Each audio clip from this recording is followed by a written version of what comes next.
উত্তর চব্বিশ পরগনার ব্যারাকপুরের কাছে তালপুকুরের অন্নপূর্ণা নবরত্ন মন্দিরটি বিশেষ উল্লেখযোগ্য। তালপুকুরে আগের নাম ছিল কিন্তু চানক। মন্দিরটি প্রতিষ্ঠা করেন রানী রাসমণির ছোট মেয়ে জগদম্বা দেবী। রানী রাসমণির জামাই মথুর বিশ্বাস তার প্রথমা স্ত্রী করুণাময়ী মানে রানী রাসমণির সেজ মেয়ে মৃত্যুর পর জগদম্বা দেবীকেই বিবাহ করেন। ঠাকুর শ্রী রামকৃষ্ণ পরমহংসদেব ইংরাজির 1875 সালে 12ই এপ্রিল এই মন্দিরটি উদ্বোধন করেন। অন্নপূর্ণার এই মন্দিরের সঙ্গে কিন্তু দক্ষিণেশ্বরের ভবতারিণী নবরত্ন মন্দিরে খুবই সাদৃশ্য আসে। অন্নপূর্ণা মন্দিরটির উচ্চতা ভবতারিণী মন্দিরের উচ্চতার চেয়ে কিছুটা বেশি। পূব দিকের একটি সিংহমুক্তিযুক্ত লোহার ফটক দিয়ে মন্দিরের প্রাঙ্গণে প্রবেশ করলেই পাশাপাশি নাট মন্দির, অন্নপূর্ণা মন্দির তোমাদের সামনে চোখে পড়বে। পশ্চিম সীমান্তে উত্তর দক্ষিণ বিস্তৃত পাশাপাশি 6টি উঁচু আটচালা শিব মন্দিরও প্রত্যেকটি 3 ফুট করে উঁচু কালো পাথরের শিবলিঙ্গ প্রতিষ্ঠিত।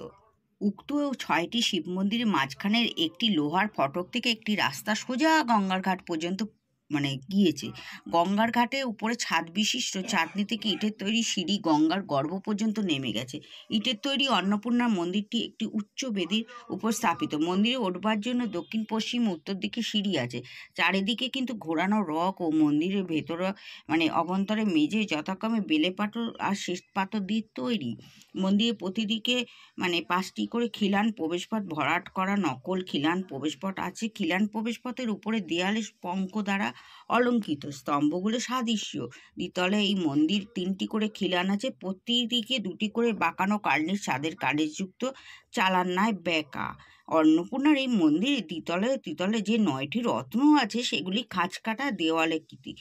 প্রতিটি শীর্ষে চক্র স্থাপিত আছে। অন্নপূর্ণার এই মন্দিরের দক্ষিণ দিকে ঢাকা বারান্দা কিছুটা অপ্রশস্ত, দক্ষিণেশ্বরের মতো অত চওড়া নয়, কিন্তু গর্ভগৃহে শ্বেতপাথরের বেদির উপর রূপোর তৈরি সিংহাসনে আসীনা অষ্টধাতু তৈরি দেবী অন্নপূর্ণা অলঙ্কারে ভূষিত অন্নদানে রত্নমাতৃ মূর্তি, তার ডান হাতে অন্ন দান করা হাতা, বাঁ হাতে অন্নপাত্র, দেবীর ডান পাশে দণ্ডায়মান রূপোর তৈরি মহাদেব, হাতে ত্রিশূল, ভিক্ষাপাত্র। অন্নপূর্ণা প্রতিদিন সকালে মঙ্গলারতি, দুপুরে অন্নভোগ, সন্ধ্যায় আরতি ও দুধ লুচি সহযোগে পুজো হয়, শীতল পুজো হয়।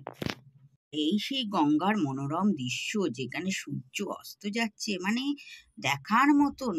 তাই ঘুরে ঘুরে আমিও গঙ্গার ঘাটের দিকে চলে এলাম অন্নপূর্ণাকে দর্শন করে। আর তোমাদের তো বললাম মা অন্নপূর্ণা কত সুন্দর এখানে লাগছে, দেখো। ভিডিও করা নিষেধ, কিন্তু আমি বাইরে থেকে ভিডিওটা করলাম। ভালো লাগলে লাইক, শেয়ার, কমেন্ট করতে ভুলো না। আজকের মতো টাটা।